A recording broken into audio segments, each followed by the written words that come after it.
from Toledo Lavender. I've made a couple of videos for you here and I really have no idea what I'm doing, so please bear with me. Thank you. Enjoy. Today I'll talk about propagating. So what I like to generally do is get some kind of a potting mix that is organic.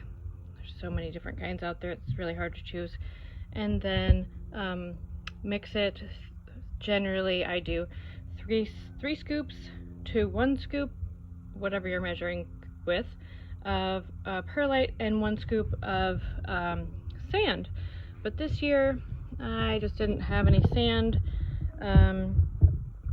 so I'm going to just go ahead and wing it. Sometimes when you're doing these kind of things, it's just an experiment.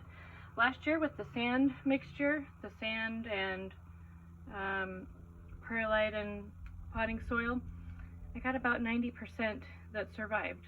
We're in Washington State. It's not super cold here in the winter, but it went into my parents' greenhouse. I don't have a greenhouse yet, but yeah, so this year I'm going to try just perlite and organic potting soil. I don't know if this is organic or not, but I'm also using a rooting powder. I don't know for sure if it really helps or not, if you really need it, but that's what I've been doing, so I'm just going to keep doing what I did that I knew, worked out for me. And today I've got Fred Boughton. Fred Boughton is a really nice intermedia. It's a hybrid cross, English and spike lavender cross. They grow really large. The blooms are a little lighter purple than some, but they seem to just kind of keep continuously blooming.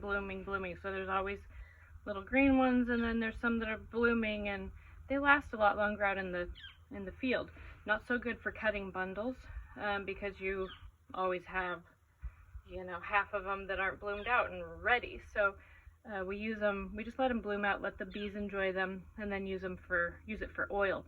But anyway, so here's a piece, basically like what I would normally do. Strip off the bottom stems, and you have all these little spots where ideally, probably, roots are going to grow.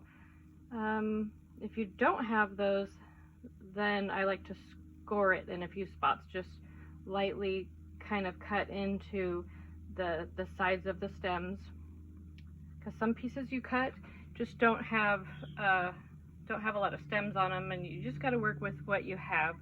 Not every lavender plant is the same. Some of them don't grow a lot of extra foliage right now, but this is a good time to propagate. So anyways, that's kind of what I do.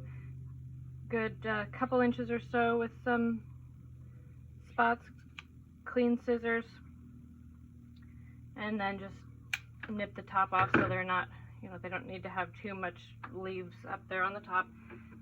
Dip it in the rooting hormone and pop it in the soil. We like to water the soil all through the winter when it starts to dry out. Not completely dry for too many days, but just almost dry, and then water them good. Almost dry, water them good. So that's about all there is to it, really. Get some nice cuttings, strip the ends, pop it in your rooting hormone, or not. Some people like to put willow water. I think they take cuttings from a willow tree, put it in water, let it soak, then put that on there to help it root. There's just so many different, kind of like with beekeeping. Everyone has a different way of doing things, and generally, the camera doesn't go up high enough. Generally, it usually works. So give it a go, have fun, and enjoy your lavender.